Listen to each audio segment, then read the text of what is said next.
साथियों, पिछले 5 साल में देश में 1.5 करोड़ से ज्यादा कारों की बिक्री हुई है।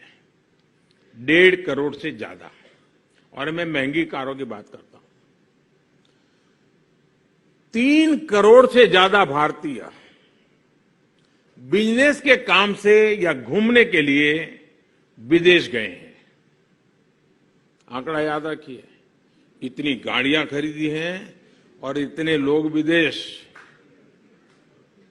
लेकिन स्थिति ये है कि 130 करोड़ से ज्यादा के हमारे देश में सिर्फ 1.5 करोड़ लोग ही इनकम टैक्स देते हैं। इसमें से भी प्रतिवर्ष, ये आंकड़े सुनिए आपको चौंक जाएंगे, प्रतिवर्ष 50 लाख रुपए से ज्यादा आय घोषित करने वालों की संख्या सिर्फ 3 लाख है। आप में से कोई विश्वास नहीं करेगा, अगर मैं वोटिंग करवाऊं तो 100% वोटिंग कहेगा ये सही नहीं है। आपको एक आंकड़ा और देना चाहता हूं। हमारे देश में बहुत प्रोफेशनल्स बहुत क्षेत्रों में काम कर रहे हैं। साइंटिस्ट होंगे, इंजीनियर्स होंगे, डॉक्टर्स होंगे, वकील होंगे, चार्टर्ड अकाउंटेंट होंगे, पूरा बॉलीवुड होगा। अनेक प्रोफेशनल है जो अपने अपने क्षेत्र में छाए हुए हैं। और आजकल तो टियर 2, टियर 3 सिटी में भी ऐसे बड़े बड़े लोग हैं और वे अपने अपने तरीके से देश की सेवा भी कर रहे हैं। उनके योगदान को हम नकारते नहीं हैं, लेकिन ये भी एक सच्चाई है कि देश में, इतना बड़ा देश, सिर्फ 2200 प्रोफेशनल ही जो अपनी सालाना इनकम को 1 करोड़ रुपए से ज्यादा बताते हैं। अकेले दिल्ली की सुप्रीम कोर्ट में इससे ज्यादा लोग होंगे। लेकिन ये स्थिति है।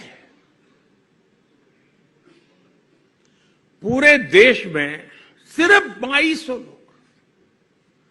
अब ये कैसे गले उतरेगा? अभी इतनी गाड़ियां आ रही है, खरीदी जा रही है, विदेशों में इतना घूमना गामना हो रहा है, बच्चे विदेशों में पढ़ रहे हैं, लेकिन 2200 लोग। साथियों, जब हम देखते हैं कि लोग घूमने जा रहे हैं, अपनी पसंद की गाड़ियां खरीद रहे हैं, तो खुशी होती है, चलो भाई कुछ अच्छा हो रहा है। लेकिन जब टैक्स भरने वालों की संख्या देखते हैं तो चिंता भी होती है।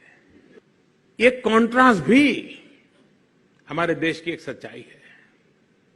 जब बहुत सारे लोग टैक्स नहीं देते तो टैक्स नहीं देने के तरीके खोज लेते हैं और इसका भार उन लोगों को पड़ता है जो ईमानदारी से टैक्स चुकाते हैं। लेकिन होता क्या है, आज प्रत्येक भारतीय से मैं इस विषय में जरूर मैं चाहूंगा कि देश आत्ममंथन करे, सोचे क्या ऐसी स्थिति उन्हें स्वीकार है क्या?